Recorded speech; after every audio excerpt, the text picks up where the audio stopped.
Hi there, my name is Jamo Cheatham. Welcome to another edition of Here We Are. Today we'll be speaking with Miss Margaret Caples of the Community Film Workshop. And we'll be discussing the workshop as well as an underlying theme in filmmaking in general. My co-host today will be Leslie Rogers, an actor and a writer, and I will be filling in for Miss T.R. Mugabe for the week. Thank you very much. Miss Caples, welcome to the show. Thank you very much. It's a pleasure being here. Mr. Rogers, welcome as well.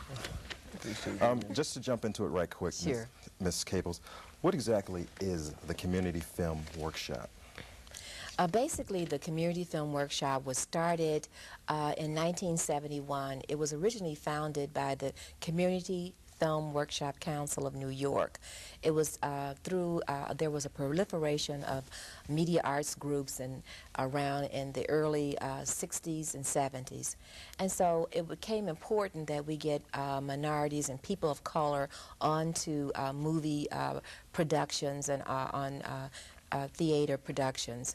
And so they started the Community Film Workshop, and it was very successful in getting young people on jobs like Cotton Comes to Harlem.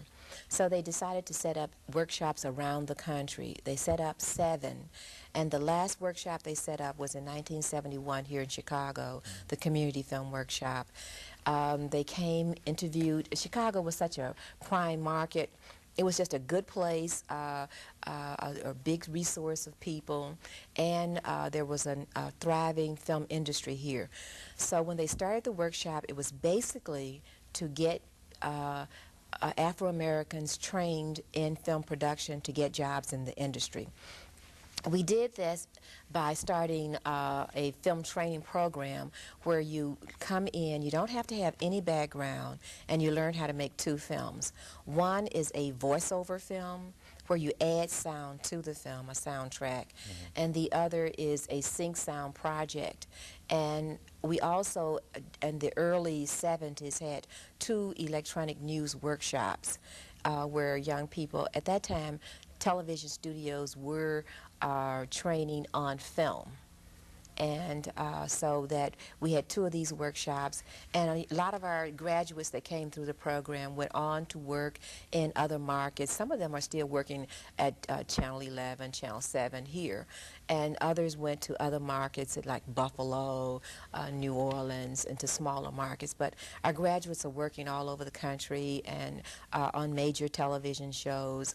Some of them started their own production companies. A lot of them are even working here at Cable Access producing programs. It sounds a little bit like a mass communication program that you had established there in the early parts. Yes, and basically it was film. It was directed toward getting people into the film industry. We placed young people on internships, and from the internships they went, most of them were hired. So they interned at a lot of the production houses here. Plus, the former executive director, Mr. Jim Taylor, did for years do the apprentice program for the local cameramen's union here, so that some of our graduates wanted to work on features, and they a few of them did go through the program and our union assistant camera people. And how did you get aboard the workshop?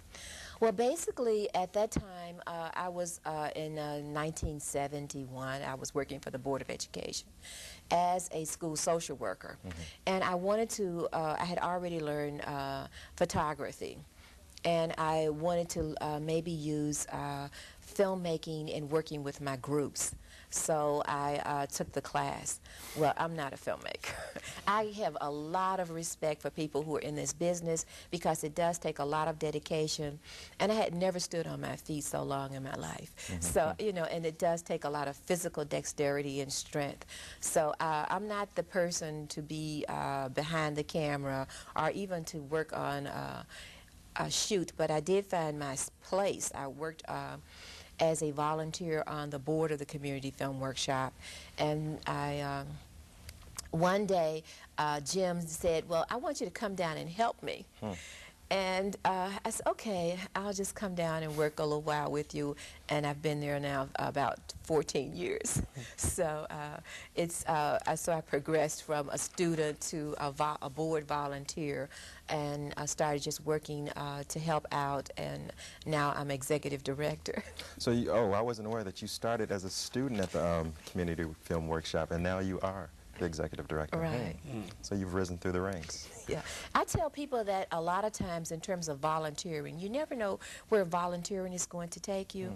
That a lot of times in just volunteering for organizations, you learn a lot of information just in filing catalogs, newsletters, and finding out about grants or and people that you meet. You never know where volunteering will take you and what doors it will open for you. It's very important.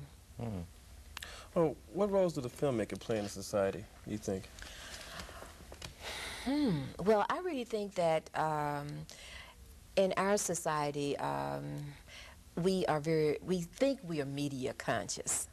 We watch a lot of television, we watch a lot of home videos, and so I think regardless to whether we want to give them this credit or not, media plays an important part in our lives, and it helps us to define what we see as culture. It defines, and especially for African American people, how people feel about us and how we really view ourselves in terms of the images that we see on television and in movies. And although we may not agree with those images, it does impact our consciousness. We take those into our consciousness, and it does become part of us.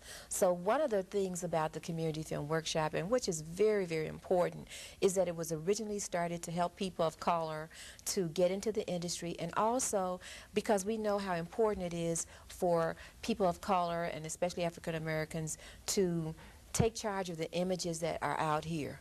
A program like this is very important because you have something that you want to say about our community. So you're projecting certain kinds of images. And so when artists come and they get the training, then they have their story and their vision of the community, and they want to put that out there, and that's what we're for. We're here for that. How successful is the Community Workshop in seeing that African Americans there's an influx of us in this film community? I think the mere fact that we are available, that we're here, and that we've trained so many people over the course of 21 years makes it an important institution. The other thing that's important is that we provide a nurturing environment. I think one of the things we found out, we have a program called a Summer Film Institute. It's geared for high school students who are interested in media and becoming filmmakers or video makers. And they come through our program during the summer. And what's important is they come into an environment where they learn how to make films, but it's the nurturing environment, being there with people who are concerned about them to help them over those hurdles when they get into a university setting. Because in most universities, there are very few, and most of the times, no black instructors in the film departments. So that you don't have that role model, you don't have that kind of nurturing, you don't have those kinds of people there who are going to help you go through that system. Does the Community Workshop offer afford someone to just be able to take this program as opposed to going on to like a collegiate film program? Well, many of our graduates have not gone on to college. We do have a lot of people who do go to college, have graduated, who have their master's degree in films and who have their PhD in film and who are now teaching on a university level. So we have a range of what our graduates have done.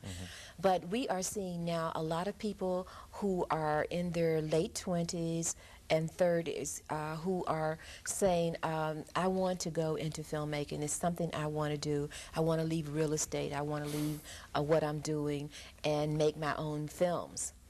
And so they come in and they don't go to college because they don't want to take 4 more years to learn this.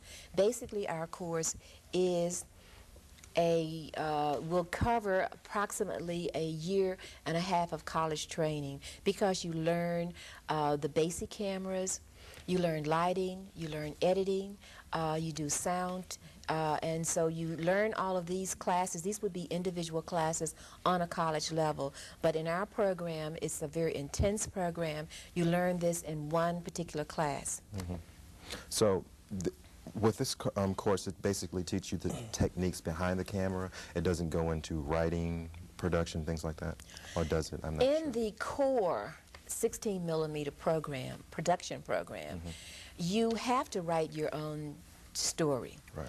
And it's approved, and you make your own shot cards. So you are the camera person and the director on your shoot. Now, on all of the other shoots, you are the slate person, your continuity, you do sound, and you do boom, and you do gaffering. So you learn all of these key positions that is important for a shoot. Like on this show, there are people who are behind the camera. You're the own camera host, and there are other people who are very important to this production, so they're behind the scenes. So we have those positions in film, and we teach those key positions. So after graduation at the workshop, a person can expect to be competent enough to join the filmmaking community in Hollywood, New York, Chicago, or what have you, Europe? I say you are ready to go into entry level. And because one thing about filmmaking and most jobs is that it's on-the-job training. We do recommend students who are better than good to go on to internships, because in an internship, one thing that you learn in our course is what you're good at.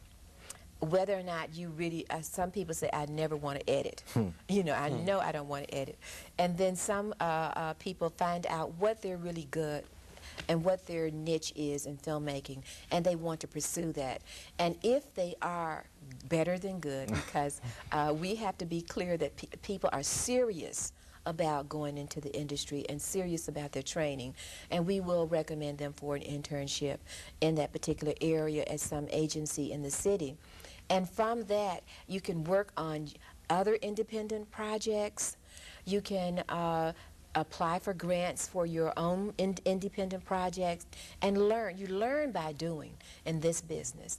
And I think one thing about the Chicago media community, I think it's very receptive to helping young talent, and that there are people available who will nurture you and bring you in if you are persistent, dedicated, and have talent. So you encourage as learners as much as you can, not just the field you go in, but the whole business aspect of itself? I would say yes, because as Black and Afro-Americans, we don't have a big pool of money. So that some of your crew members may not be available, because most of them may have to work for free or below scale. So knowing those factors, you need to know as much about the business as possible, so that if you have to fill in, and then you need to know that so that you can get the best out of your crew. If you know what they are supposed to be doing, you can get the best out of people. Does the film workshop stress independent filmmaking or low-budget filmmaking? Basically, we stress independent, low-budget filmmaking. Synonymous with it? The two are synonymous at this moment. Yes, simply because we are, as termed by the National Endowment for the Arts, a media arts center. And basically because we get most of our funding from foundations and corporations, so that we are training artists. And that's what's important. And most of them have a passion for a particular subject that they want to, they have their story, and plus they have a passion for an issue, and they want to get that across to people. So it may not be important for them that their product is commercially viable, to make a lot of money commercially, but it's important that it gets out there and it gets said. So those are the people that we support, and their budgets may run from as small as $5,000 to as much as $1 million for a project, and $1 million project for some independents is a very large budget. When you in comparison to a low-budget film by Hollywood standards, maybe $10 million.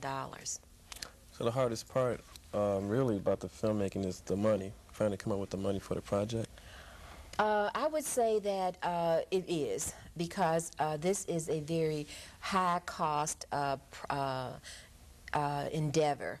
The film costs a lot of money. You have to process it, and you have to edit it, package it, get a release print, and then distribute it.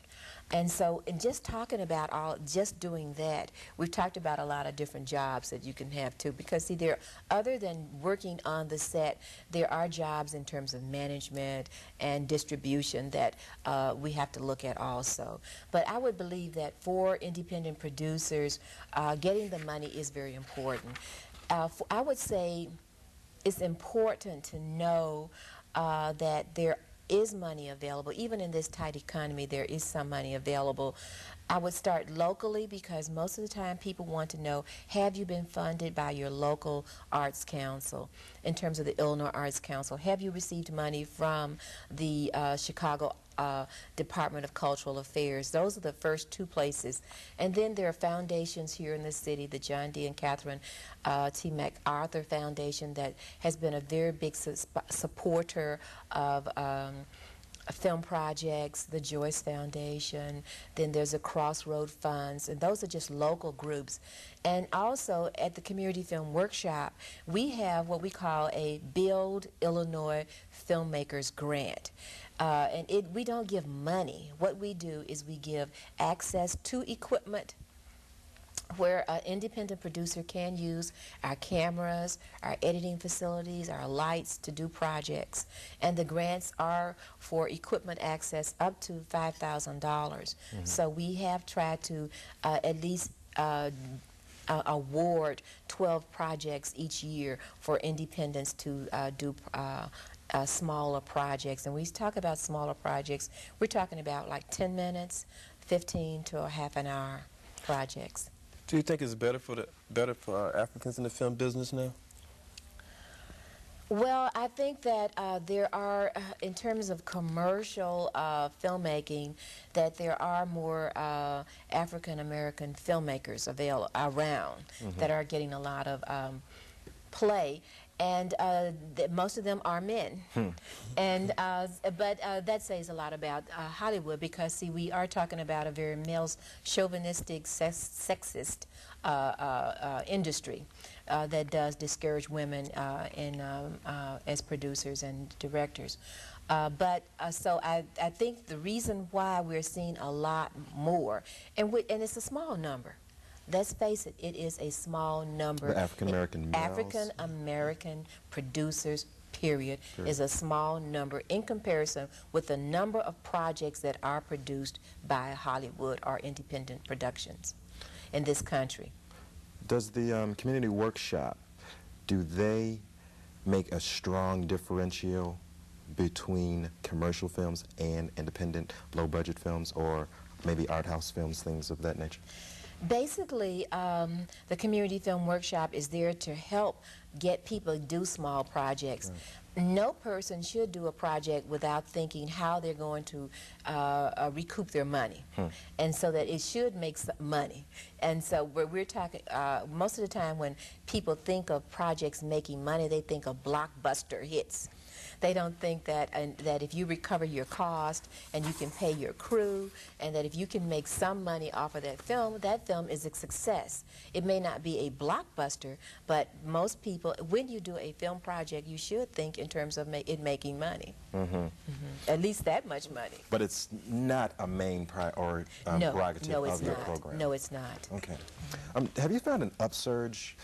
Speaking of money, have you found an upsurge in the amount of people that are coming into the program with high hopes and expectations of becoming the next Spike Lee, Robert Townsend, or are you finding that you're getting more information about people who just want consultation so that they can start and make their own independent projects? We see both. You see both? We see a lot of people who have maybe who have heard that you can make a movie just by reading a book. Right.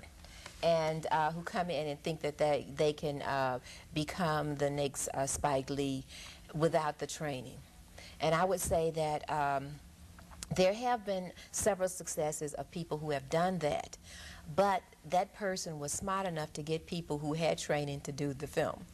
They might have been the executive producer, but they didn't have, they were not the technical people behind the scenes. I would say that our population is getting older, and people are being more realistic. Most people are saying that I want to be in this industry and I don't know where I fit in. So I want to take this program so that I can learn, get my hands on the equipment, and learn about the field, and then find out where I need to go. So you help establish people into niches that they might best be suited for. Yes. I'm sorry, you were about to say something, Linda? No. Okay.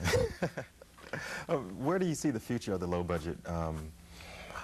It's hard for me to differentiate between low budget and independent. Where do you see the future of independent projects in relationship to large commercial projects like by Columbia, Paramount, independent projects and low budget projects?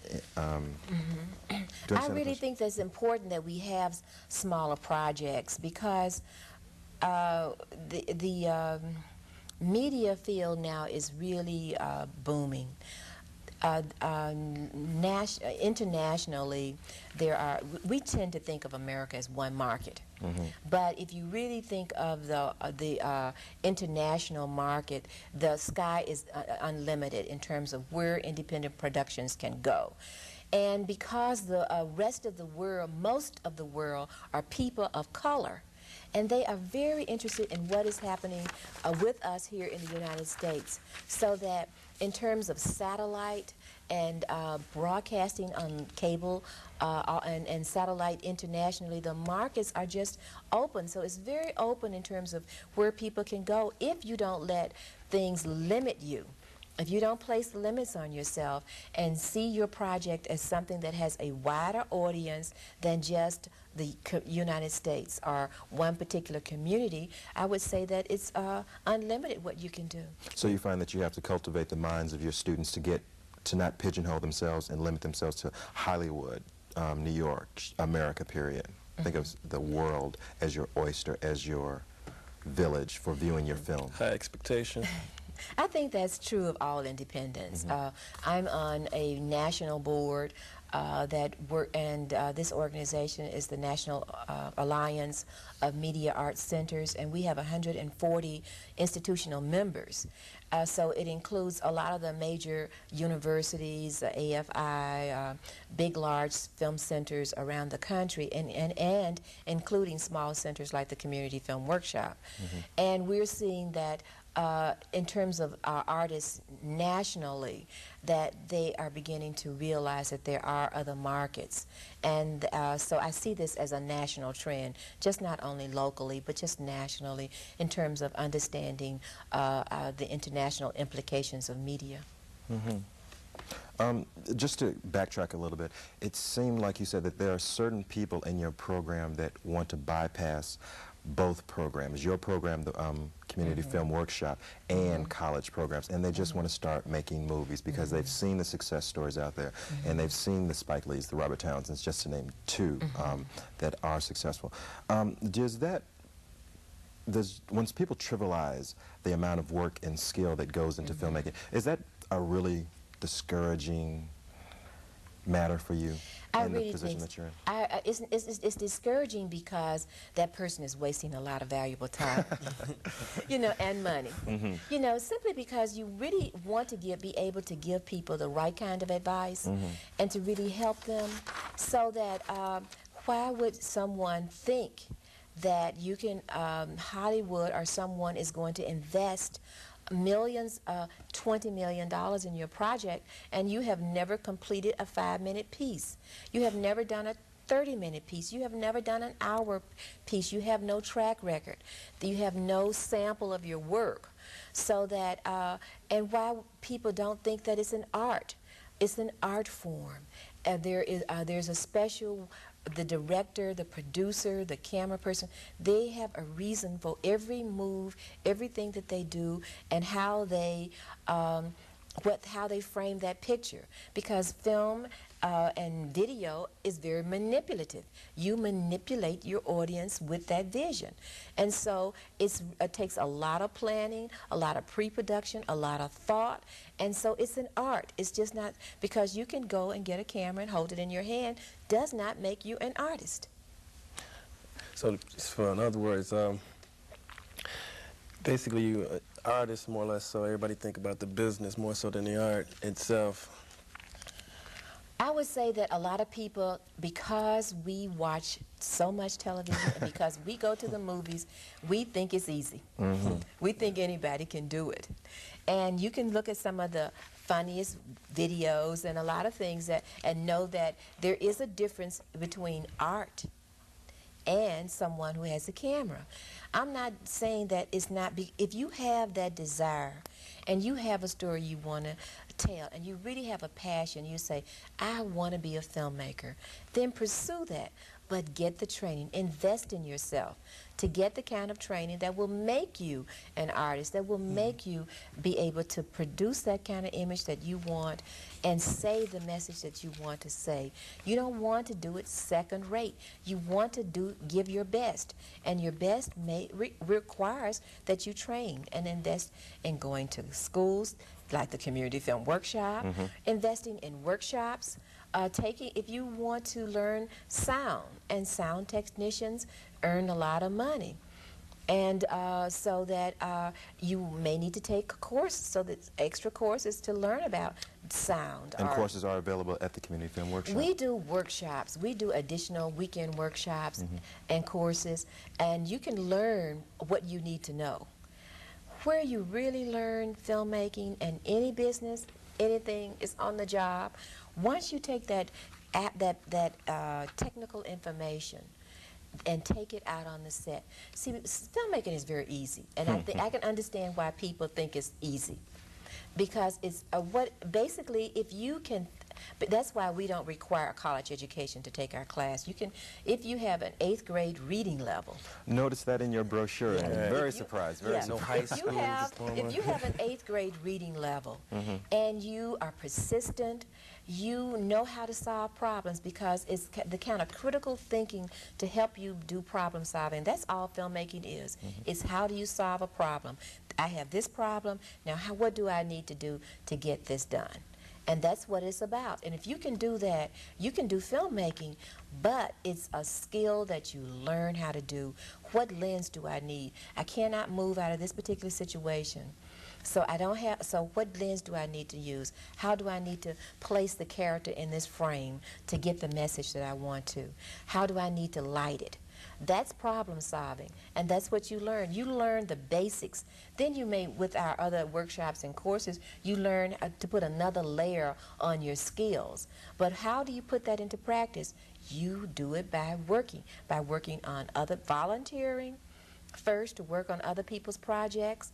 And when you volunteer on people's projects, they say, oh, okay, I know Leslie, and he's good in lighting, so I'm going to hire him to work on this project with me. And as you've noticed, even on most projects, the filmmaker, he'll have a list of people that he'll carry with him from shoot to shoot to shoot. And they always work with that producer, because he knows his crew people, he knows what they can do, what they can put out. So it's basically, it is easy, but yet in there it's hard. You know, it's difficult because you have to bring a lot more to it. Is there, upon graduation or upon completion of this program at the Community Film Workshop, is there a community here in Chicago where a person can test their skills, their knowledge, use their knowledge, get paid for their knowledge, work consistently almost, or not consistently, but at a relatively regular basis? Well, it's difficult to get into filmmaking, to be very honest with you. There are hordes of people with degrees in mass communications and films from film schools who will do anything to just become a production assistant, to run coffee on major sets. No, I mean, it's just to be involved in the process. Yes, just to be involved. But so you have to learn how to do those kinds of jobs, so you can get your foot in the door. Right. And because no one's going to pay you top dollar, pay you union rates, I should say, when you have not proven yourself. So in our business, a lot of it does start out by just getting your foot in the door in a job and moving up in the business. Secondly, I really think that if you are an artist, you want to do independent filmmaking. You may want to do experimental films. You may want to do documentaries. You may have an interest in animation or a narrative. So it depends on what your interest is. If that is what you are passionate about, that's what you should do. And you don't teach either one of those mediums. You just provide the knowledge for people to go into those, you said experimental and documentaries. Right. We give you the basis, but this year what we're doing in some of our workshops, we are offering a documentary series. It's a film class, basically, first. Because a lot of people say, I want to do documentary films. One moment, Ms. Okay. Caples. We're going to be looking now at one of your we're going to be looking at the monitor to see one of your students, your independent film students, and the name of this, I believe, is The Test. Okay, I want to tell you a little bit about Carmen. Carmen was a pharmacist, and she quit her job so that she could... Quit her job? Yes, so she could work on an independent film, African-American produced independent film here in Chicago. Then after she did that, she came through our program, and based on one of her short films, she was accepted into the advanced filmmaking program at NYU, New York University this summer. So now she came back, and she has returned to New York because she wants to pursue filmmaking more. And this is one of her pieces, The Test. That's one of the top film schools, New York. Yes, NYU, it is. Right? And I guess we can roll the tape.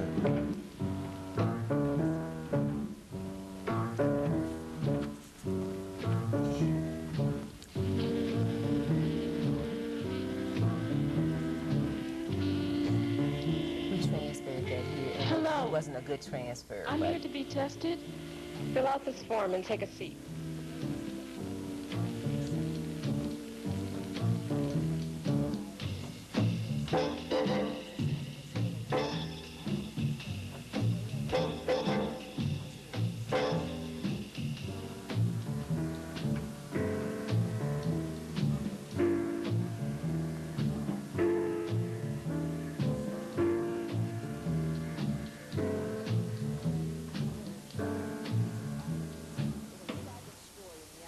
Two 9-161-2099.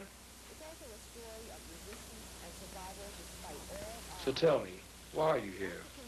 I'm doing a writing assignment on HIV testing, and what better way to research than firsthand? Is that the only reason? You don't think that you've been infected? I'm not promiscuous or anything. Oh, so you think only promiscuous people get AIDS? Well, no, but Were there any women involved? Bisexual, homosexuals, HIV drug users? no. How do you know? I guess I don't. What's with all the questions? Can I just get the test and leave? Was this strictly vaginal? Was there any anal or oral intercourse involved in this sexual activity? I've had oral sex done to me, How but often that do you doesn't... use a condom with the Noxanol 9? Sometimes, but I'm usually monogamous in relationships. So what? That doesn't mean anything. You don't know where these men have been. You have to protect yourself and stop taking so many risks. Have you ever put a condom on a partner before? No, I assume they knew how. Look, if you think that every man knows how to use a condom correctly, you're wrong. Let's start with this.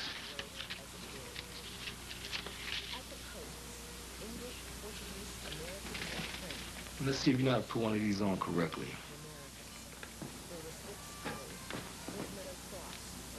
No, that's wrong. You have to leave a little room on the top here for the semen or it'll break.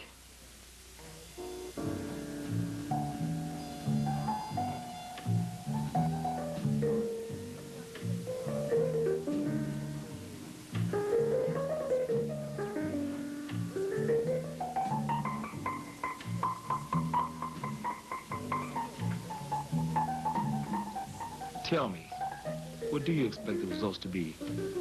An hour ago, I would have said negative. Now I'm not so certain. After talking to you, I guess I've taken a lot for granted. What if it were positive? What would you do?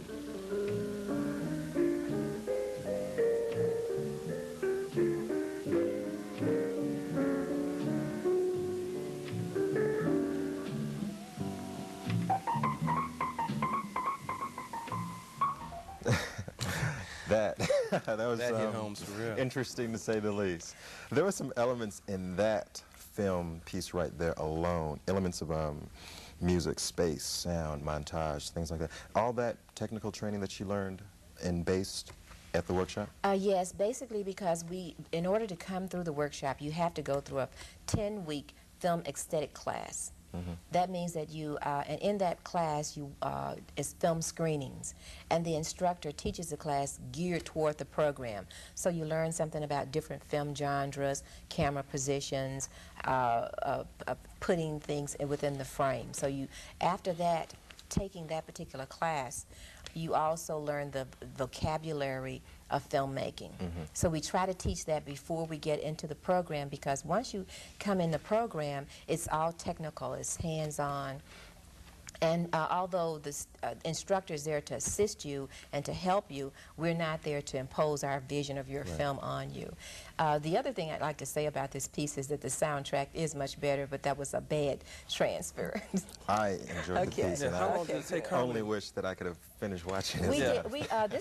This was Carmen worked so that she attended the part-time program, which is you meet 2 evenings a week, Tuesdays and Thursdays, from 6 to 9, and all day on Saturday for 18 weeks. So she did that, and she did 2 pieces. This is her second piece. The first piece was a voiceover, and this is the sync sound. How long did it take Carmen to put this piece together? It took a little longer than the 18 weeks in terms of the editing and getting the final piece. But during the program, we do have enough time for you to complete both of your films during the 18 weeks. Did she primarily do everything herself? Did she know how she wanted to do it, as far as the timing and the space and the script and the idea? Or all that is her idea? Each student writes their own script. We don't have stories for people, so they do their own script, and they do their own shot cards.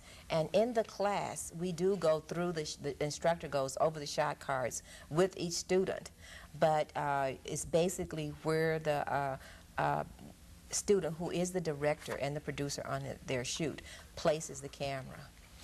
Don't take offense to this, because it's not meant to be that way. This statement isn't meant to be that way. But basically, what the Community Film Workshop is a trade school. Am I correct? Or am I totally off the mark in that? Yes, you are. We're an art center. We're an art center, okay. Okay. And the difference, and you make the distinction as, because it seems like the reason I said trade school is because you specifically and you intensely teach and train a person in the finer aspects of the film industry, which I'm saying, since it's so specialized and so concentrated, that's why I equate it with a trade school. Well, you're an artist, and you're a visual artist. So if you go to a school that only teaches painting, is that a trade school? Gee, Miss Caples, you've given me new insight that I was totally... It's a place where you kind of exercise your talent. It's the way people think about film. Why is it our school is a trade school, and if you go to NYU, you're an artist? No. I understand it's the way people think about this industry. That we have the same problems with a lot of people in the foundation areas. They don't understand media. People watch media, they watch films, and they still want to think of it as technical or Hollywood, and not as the art that it is. It's an art. And the film center is located where? At 1130 South Wabash. Okay. No, because the reason I say technical, and not to defend my point, I totally will accept your definition, but it's because as an artist, being a filmmaker, I place also in this category, that's an art form, but you also train people in areas of lighting. Well, lighting's almost an art as well. A sound, Let me graphing, stop you like right now, because We're talking about film. We're here in a studio, a video studio at the Chicago Access Corporation. If we have no lights here, will these people be able to see us on television? No. Okay, the same thing with film. Film has to be exposed, and is exposed by light. So you have to understand lighting. Lighting sets the mood. I mean, on this stage, we have all of this lighting. Most of this lighting is front lighting on us. So if you're going to set a certain mood in your frame, you have to know where to place the lighting. You may want it to be low lighting. You may want to just give a profile on a person. So you have to learn lighting. That's part of the art. There is an art to lighting. So from the first person who does the lights to the last person who picks up the wires and the cables at the end of a film production, they're all artists. They're all in the field of the film arts.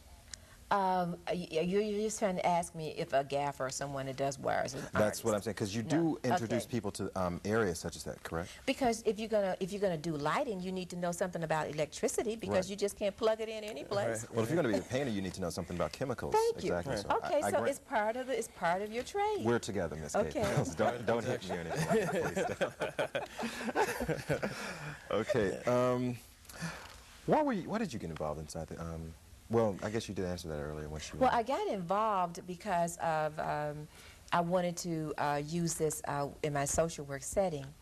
I stayed involved because of my husband, who is Jim Taylor. And he was the executive director for the Community Film Workshop for 20 years. And he's now working, teaching in the graduate film program at Florida State University Film Conservatory.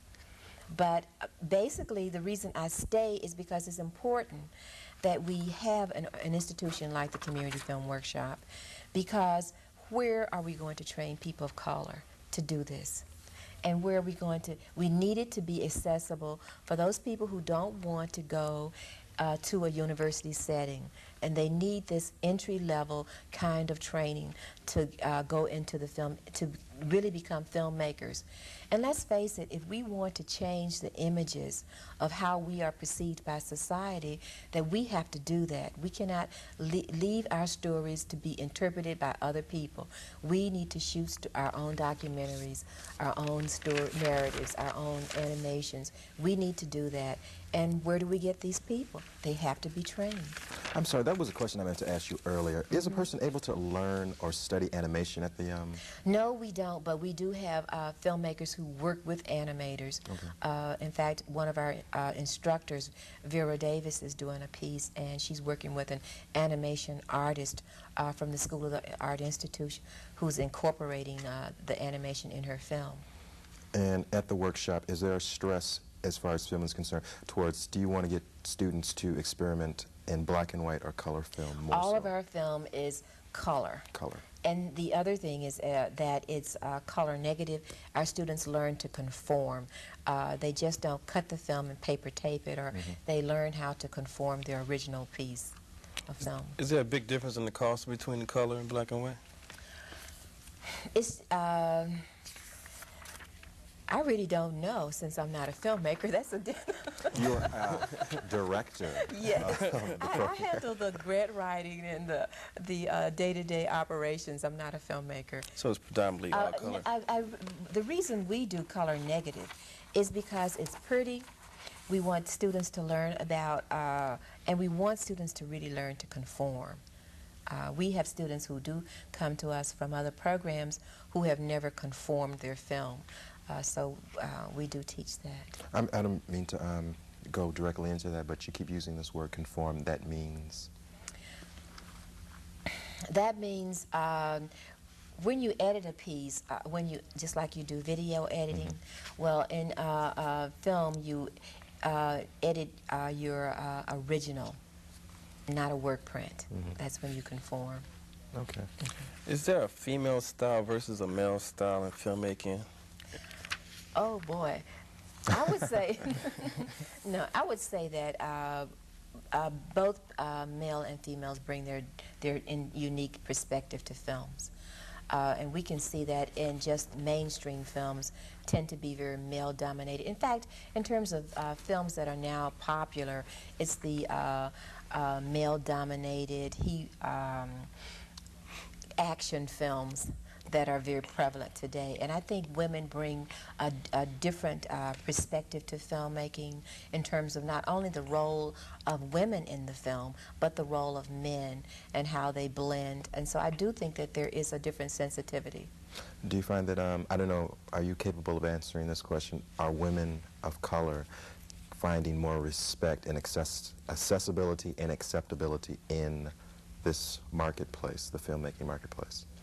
Or is it just basically, it's an old boys network, black or white, male or female? Well, I think it is an old boy network, and that more black men are entering the mainstream. We do have a lot of independent Afro-American women who have been doing projects for a long time and who are now beginning to get more recognition, and they have been around as long as their male counterparts, so that the system still tends to be very sexist in terms of who they promote. But I think that Julie Dash's new films, The Daughter of Dusk, is breaking ground for more African-American artists to be pushed forward. Well, in that note as well, Julie Dash's film, not really new, but they keep on regurgitating it. Great film, by the way, but it's like they keep on playing it like Julie Dash is the only one out there.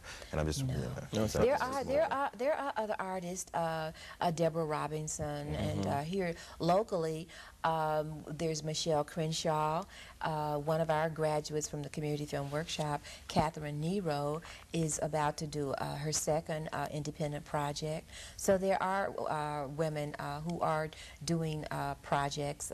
I understand that Ayana received a regional fellowship grant to do a project, and so there are, and she's a local artist. So that there are people who are women here in Chicago working.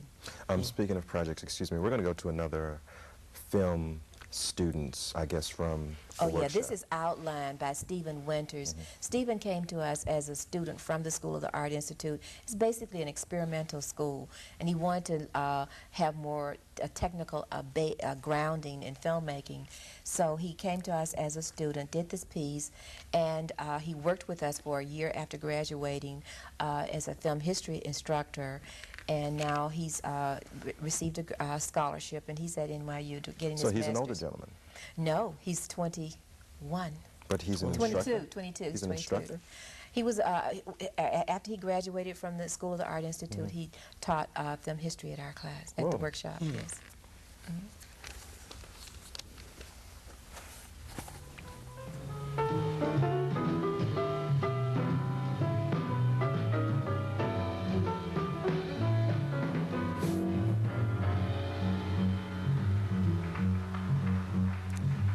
We have less than 16 minutes left.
And that was filmed while he was still a student at the That's correct. Community Film Workshop. That's correct. That was his first piece.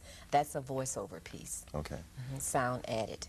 And you were saying you would have preferred to have shown another piece. Oh, yes, yes. His second piece was very interesting with his mother. It had a lot of history, and it was sort of like a small documentary. No, it's just good to see that you're so Yeah. proud of your students that you really just want to push out that Well, and best then work. especially those people who have a lot of talent and who are going on to pursue filmmaking, and he's, you know, now at NYU and was able to get a scholarship, which is really great. Yeah. It's really good that we have the community workshop.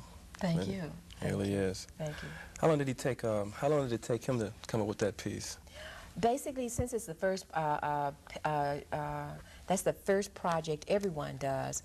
We do that within the first 3 weeks of the class. They're shooting the first by the third week. Wow. So Okay. it's very It's right quick. in there. Right, Yes, it on the is. job, Quick and fast, intense. right. Okay. Yes. Very intensified.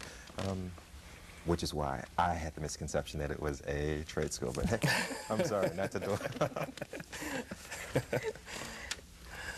Okay, at this moment, Ms. Caples, I would like to thank you for joining us today, and I can only hope that something was said or done that persons that are interested in the possibility of filmmaking in any type aspect will have learned something and will take away something from this meeting with Ms. Caples, and it will intensify you or give you more information so that you would go into this field with more knowledge. And once again, the Community Film Workshop is located at 1130 South Wabash. That's correct. And the telephone number to get in contact with you or enrollment in general That's correct. would be 427-1245. Thank you. Mr. Rogers, I want to thank you for... Oh, it's a pleasure. It was a pleasure to work with you. I really enjoyed it. It's a pleasure talking to Ms. Caples. Yeah, and you know, since you're a poet and everything, you know, a lot of films really get their basis from some personal inspiration, and I'm very glad you're going to read one of your poems. Oh, yeah. And as Ms. Caples just brought out, we are going to have a reading by Mr. Rogers, who is as well as an actor and writer, and part of his writing includes his poetry. Okay, this piece I've written is called Listen. I think if everybody cared for each other, the world would be in perfect harmony. The risk of human survival is in everybody's heart. To pull together as a worldwide family. Is I guess manipulating and breaking someone down is the current trend for society. What about the safety for children? What say-so do they have in World War III? If they're not involved, then they shouldn't be involved in body counts. Why is everybody obsessed in ruling the world, controlling people's lives? Why is hate and pain so easy to conquer when love is the hardest? Thank you. Wow. And Mr. Rogers, Leslie Rogers' poem was part of our cultural segment. And cultural segment also includes the introduction, the presentation of this book. Our book for today will be it's by Kwame Nkrumah, and the title is Neo-Colonialism, The Last Stage of Imperialism. So, hey, get the book, enjoy. As a result of trying to encourage our viewers to read more, because we are, as they say, not becoming as literate as we should be. And may I just remind people that they can catch Mr. Leslie Rogers at Spice's Poetry Center at 812 Franklin on Monday evenings. Right. Good night to my guests, Mr. Rogers and Mrs. Caples. Thank you. Thank you. Mm-hmm.